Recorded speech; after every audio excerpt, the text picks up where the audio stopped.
રાષ્ટ્રની મુલાકાતે બુદ્ધ પૂર્ણિમાએ ભગવાન બુદ્ધના પવિત્ર અવશેષોના કરશે દર્શન. કેન્દ્રીય ગૃહમંત્રી અમિત શાહ લદ્દાખના લેહ ખાતે 2 દિવસીય સત્તાવાર મુલાકાતે આવી પહોંચ્યા છે.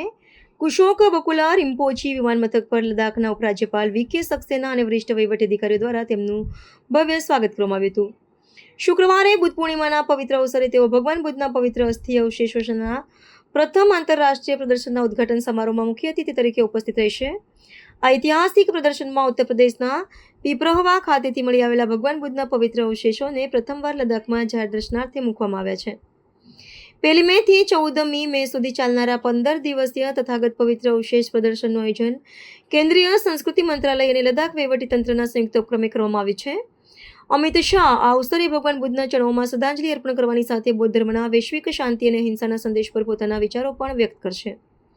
પોતાના પ્રવાસ દરમિયાન ગૃહમંત્રી લદ્દાખમાં ચાલી રહેલા વિવિધ વિકાસલક્ષી પ્રકલ્પોની સમીક્ષા પણ કરશે. તેઓ કારગિલ ખાતે નવા ડેરી પ્લાન્ટનો શિલાન્યાસ કરવા સહિતના લોકકલ્યાણના કાર્યક્રમોમાં સહભાગી થશે. આ મુલાકાત લદ્દાખના સાંસ્કૃતિક વારસોને પ્રોત્સાહન આપવા અને આ સરહદી કેન્દ્રશાસિત પ્રદેશના સર્વાંગી વિકાસ માટે કેન્દ્ર સરકારની કટિબદ્ધતા દર્શાવે છે.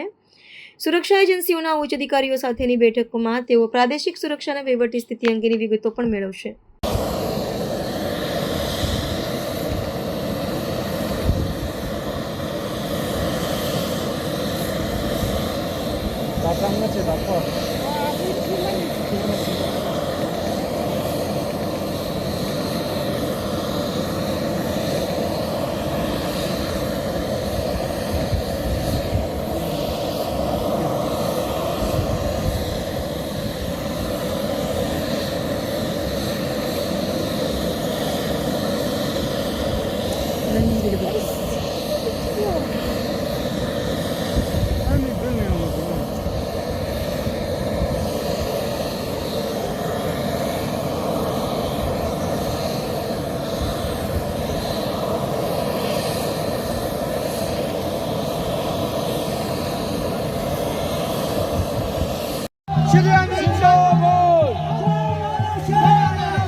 Zindabad!